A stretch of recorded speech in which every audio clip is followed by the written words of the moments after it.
I am smart, but I'm also extremely stupid.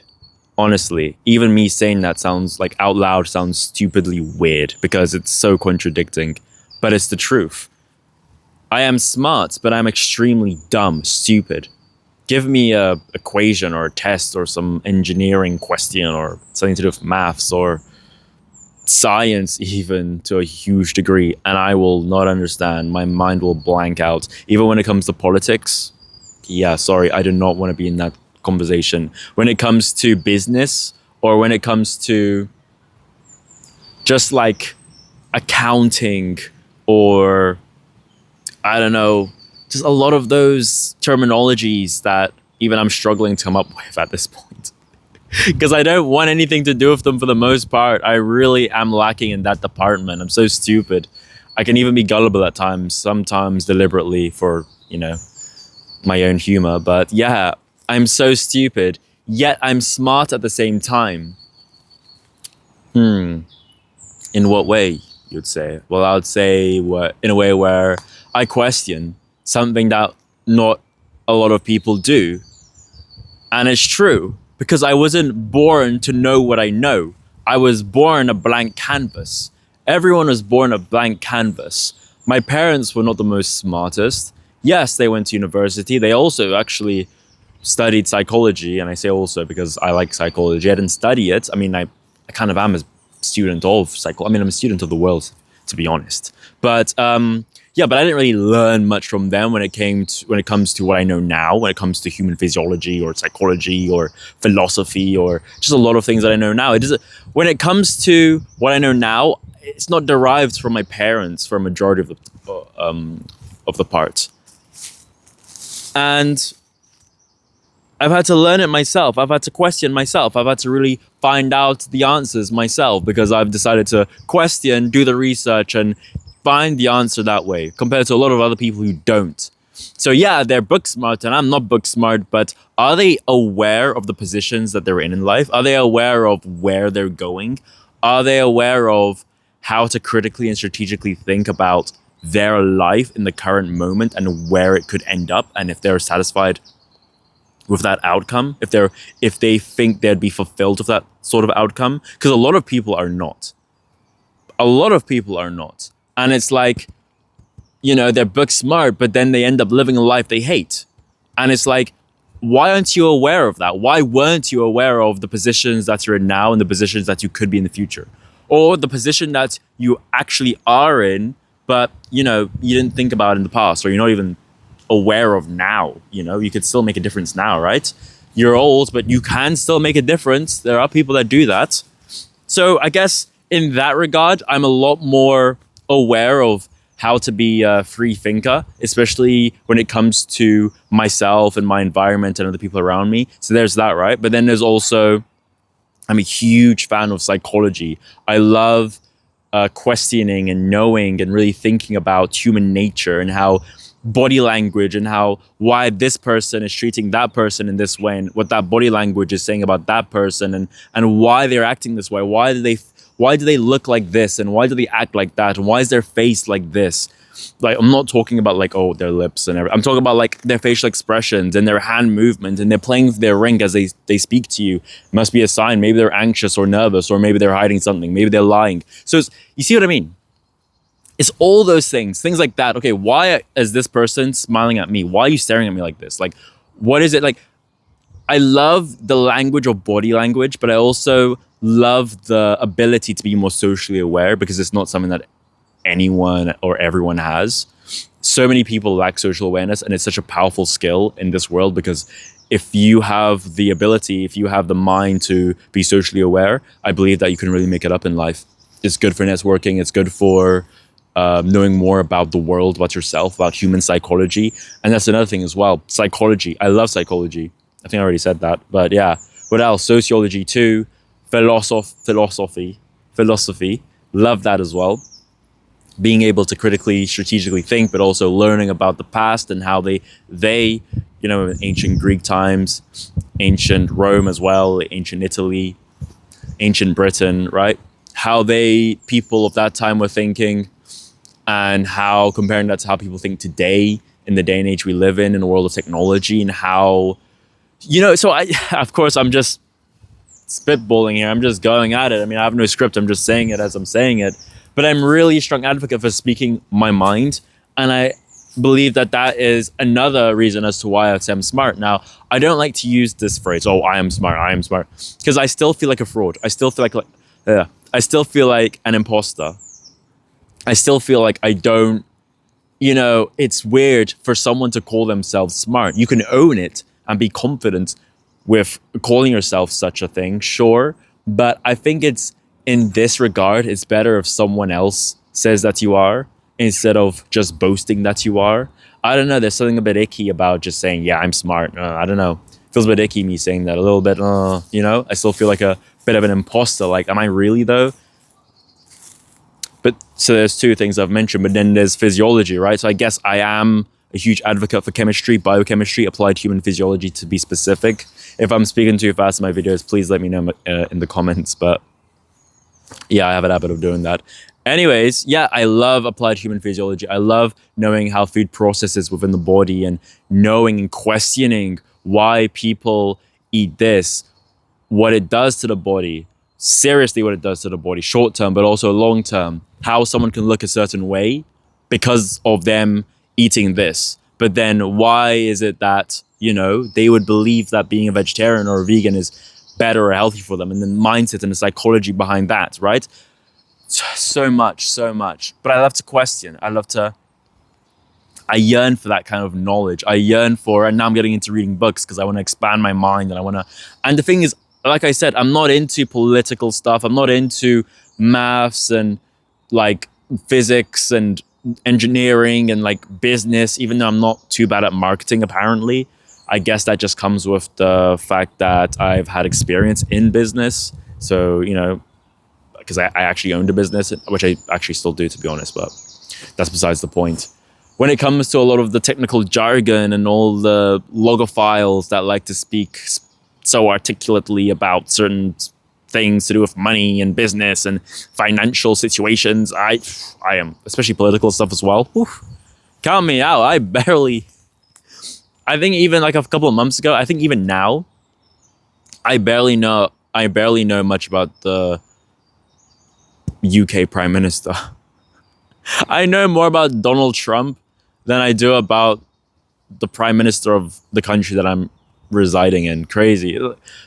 Or is it crazy? Because I find it to be a waste of time, actually. Yeah, that's just the way my mind works. I'd rather focus on things that actually matter. I'd rather focus on things that... And a lot of people think that this is so weird because they think to themselves, oh, well, you should know about Iran and you should know about Ukraine and what's going on in Russia or what's going on in China and then the political dynamics between the 2 and 3 and 5 countries. Blah, blah, blah, blah. And I'm like, cool, bro, but the news keeps updating every couple seconds. I'm struggling to keep up.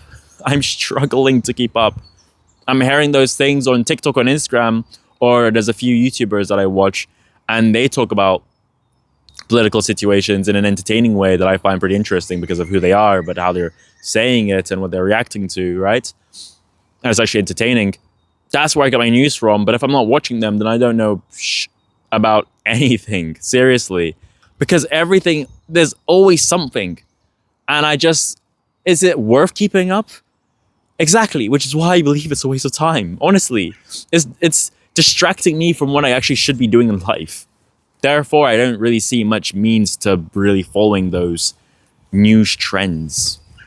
What's Donald Trump doing now? What's Joe Biden? And I don't know. I don't care. So leave me out of it. Have your own conversations. But I look at these people who know a lot of those terminologies and knows a lot about political stuff and maths and engineering and business. And I'm like, wow, you're smart. You know a lot about this and that and the Pythagoras theorem and algebra and the square root of this and the 2 + 5 is this.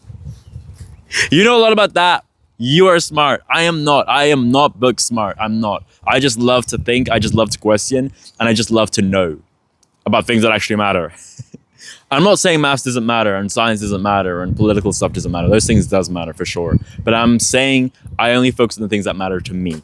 The things that I like to do. The things that I like to think about and learn about, like psychology and philosophy and history It may be a little bit niche, maybe, I don't know, but I don't know. When it comes to the human mind, when it comes to people, and I'm a very creative person also. So where am I going with this? What am I truly saying? Because a lot of what I've said so far is about myself, but I don't want to make too many of the videos that I make to do myself specifically. I want it to do with helping people.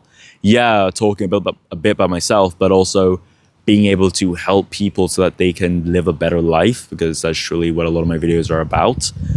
Anyways, yeah, I really want you as a person to know that you don't have to be book smart to be someone interesting, to be someone who is worth listening to or talking with. But I really do urge you to just question your existence.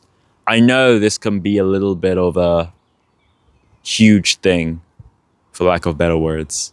I know this could be like a very, mind-boggling. For someone who studied literature in university, I am. Anyways, yeah. I strongly urge you to look into what you're eating, what you're doing, what other people are doing, why they're doing it. Focus on what you can do to better oneself, better one's own mindset, better one's own living. Truly question the things people are telling you and really judge whether this is something of fact or not. Are you blindly believing something? Like, how gullible are you? If you're gullible, I would say I'm gullible, but I know it's something that I need to fix. I wouldn't say that word. I wouldn't use that word. Something that I need to work on, because there's levels to this, right? There's levels. You don't want to be too gullible to the point where you're getting mistreated or exploited or stepped on for the sake of others' gain, The world is unfair. I know this. I'm more aware than a lot of other people. Therefore, I'm doing something about it to make sure that I don't end up like other people who are book smart, but they still end up in a situation that they don't want. But, okay, well, is your book smart even worth it at this point? Well, I guess so. I guess you still do have a place in society. Someone needs to build cars, right? Someone needs to do the office job. Someone needs to flip burgers. Someone needs to do this and this and this.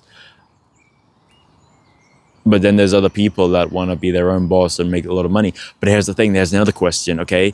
Is someone being smart a metric for them having money? Does that even make any sense? Like, for example, I would say, I don't like using this phrase, but if someone were to call me smart, and I think about that, and I'm going to be like, well, if I was smart, wouldn't I have a lot of money? If I was smart, truly smart, wouldn't I be rich? But then a lot of other people would be like, well, rich, money, bearing in mind, what is money?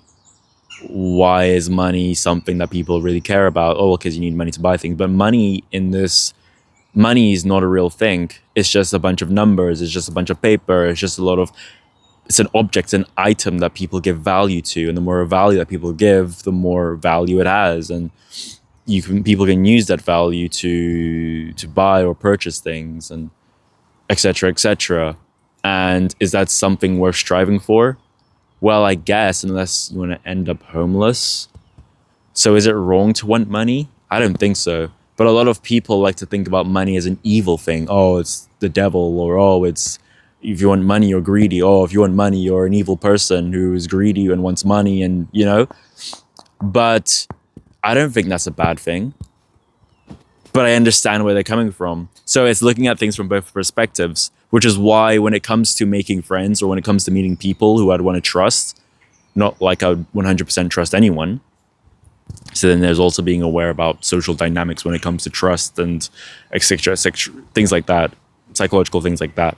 But I'd want to have a friend, or I'd want to be around someone who looks at things from both perspectives, instead of someone who looks just one-track minded. Yes, just this. And, look at things from, if you're having an argument with someone, learn or try to understand where that person is coming from, to be able to form some sort of basis around how you would reply to what they're saying. So just things like that, okay? Being socially aware in that sense. So I'm smart, but I'm not really. I have some sort of like wisdom. I don't like using these terms on myself. It feels icky, but I'm going to say it how it is. I know what I am. I know that compared to others, I know a lot more, but I'm not. I'm stupid. I'm really stupid, like, honestly. And that's just me being honest. I'm still working my way around YouTube, for example. I don't have the most subscribers or most views or comments. I'm still working my way around Instagram. I'm still working my way around science, biochemistry, applied human physiology, because there's so many topics on big things, but then those big things also have subtopics as well, and those subtopics are also stupidly huge. So then there's a whole thing, and it reminds me of the quote, I don't know if I've said it in this video so far, but the quote by Plato, something to do with the fact that you know nothing. And I truly agree. No one knows anything. The more you know, the less you know. Like, honestly, the more I felt like I knew about biochemistry, the more I felt like I knew about health and nutrition, the less I knew. Because once I really dug deep into why are things the way they are politically when it comes to food, yeah, the less I actually truly know. Because it goes deeper. Like, there's an iceberg, and I feel like I'm here, and the iceberg, the tip is here, right? And the iceberg is like here, and I'm just like inch by inch, working my way down that iceberg. But that iceberg is huge. You know what I mean? But once you really start to notice the fact that there is an iceberg, that's when you really know that you know nothing. When it comes to education system, when it comes to even just political stuff as well, right? Health issues and that whole thing going on with the fact that big pharma is actually friends with big foods, and you're eating foods that are unhealthy, which is, of course, big food's aim because they care more about money. If you're eating healthy, bearing in mind, big foods are a handful of organizations that also influence the government to promote garbage, promote false information so that they can gain money from it. And, people being as stupid as they are, they're just going to believe it because, anyone higher than them, Anyways, they eat the stuff, they get sick. Big pharma, oh wow, how conveniently, they're here to help out. But if you're in America or even in the UK, you're going to have to pay for that stuff. Oh, but we don't pay for healthcare in the UK. No, the NHS is for free. You pay it in taxes, actually. That's besides the point. Anyways, yeah, big pharma is going to help you out, but they're not actually going to tell you how to help you. They're not actually going to cure you. They're just going to give you some sort of Band-Aid, some sort of like sellotape, some sort of like medicine pill to help you, but it's not actually going to cure you. They don't want to cure you because they don't want to lose patients. They don't want to lose customers. They're going to tell you to take this and take that. You're going to go home and you're going to keep eating garbage, or you're going to stay in hospital and they're going to keep feeding you garbage, right? And then you're just going to get sicker and sicker, and then they give you some pills to manage that sickness, but you're still going to get sicker and sicker because a patient cured is a customer lost. Do you understand what I'm saying? You need to be aware of all those things. Honestly, I'm not smart at all, but I question. I really do question, and I research, and I find the answers to those things. And that is why the title of this video is the title of this video. Thanks for watching. Goodbye. Max Leventain.